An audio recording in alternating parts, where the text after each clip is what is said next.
Hello అండి, నా పేరు doctor Tatikonda Chandramouli, chief intensivist RACC ICU, Rajahmundry advance critical care ICU, Danavaipeta, Rajahmundry. ఎప్పుడైనా ఒక పేషెంట్ ని మనం కొలాప్స్ అయిపోవడం చూసినా మన కంటి ముందు, లేకపోతే ఆల్రెడీ కొలాప్స్ అయిపోయిన పేషెంట్ మనకు కనిపించినా మనం ఫస్ట్ చేయవలసింది ఏంటంటే ఎన్ష్యూర్ సేఫ్ లొకేషన్కి వెళ్ళాలి.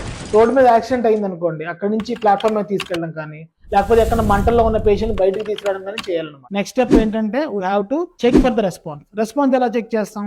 ఆ పేషెంట్ ని భుజాల్లో తట్టి ఆర్ యూ ఓకే అని అడుగుతాం. అప్పుడు ఈ will be either responsive or non responsive. ఒకవేళ రెస్పాన్సివ్ అయ్యాడు అనుకోండి, దగ్గరగా ఉన్న హాస్పిటల్ కి తన పేషెంట్ మనం తరలించాలి. నాన్ రెస్పాన్సివ్ అంటే మనం పిలుస్తున్న వర్బల్ కమాండ్స్ కి పేషెంట్ రెస్పాండ్ అవ్వకపోతే immediately we have to call ambulance. 108 services కి కాల్ చేయాలి. ఇక్కడ మోస్ట్ ఇంపార్టెంట్ థింగ్ ఏంటంటే first thing well calling ambulance వాళ్ళకి మనం ఉండే లొకేషన్ ఏంటో చెప్పాలి. నెంబర్ 1 మనం పరిచయం చేసుకోవాలి. మన ఏజ్ ఏంటి, లేకపోతే ఇంకా మనతో ఉండే పేషెంట్లు ఎవరు. సో ఒక పేషెంట్ కొలాప్స్ అయ్యాడా, ఇద్దరు పేషెంట్ కొలాప్స్ అయ్యారు కూడా వాళ్ళకి చెప్పాలి. చెప్పిన తర్వాత అడ్రస్ ప్రాపర్ గా చెప్పి వాళ్ళని ఇక్కడ రమ్మని చెప్పాలి.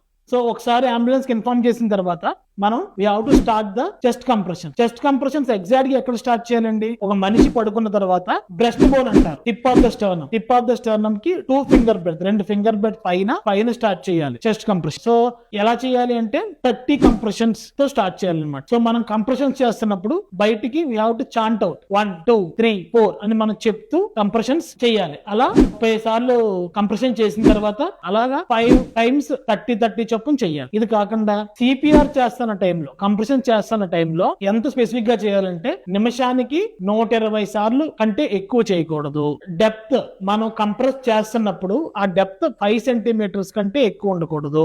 కంప్రెషన్ చేస్తున్నప్పుడు అనవసరంగా కంప్రెషన్స్ ఆపకూడదు. అండ్ కంప్రెషన్స్ ఎలా చేస్తున్నామో రిలాక్సేషన్ కూడా అలాగే చెయ్యాలి. సో అప్పుడు అక్కడ నుంచి నియర్ బై హాస్పిటల్ షిఫ్ట్ చేస్తాం. Every citizen is a life saver.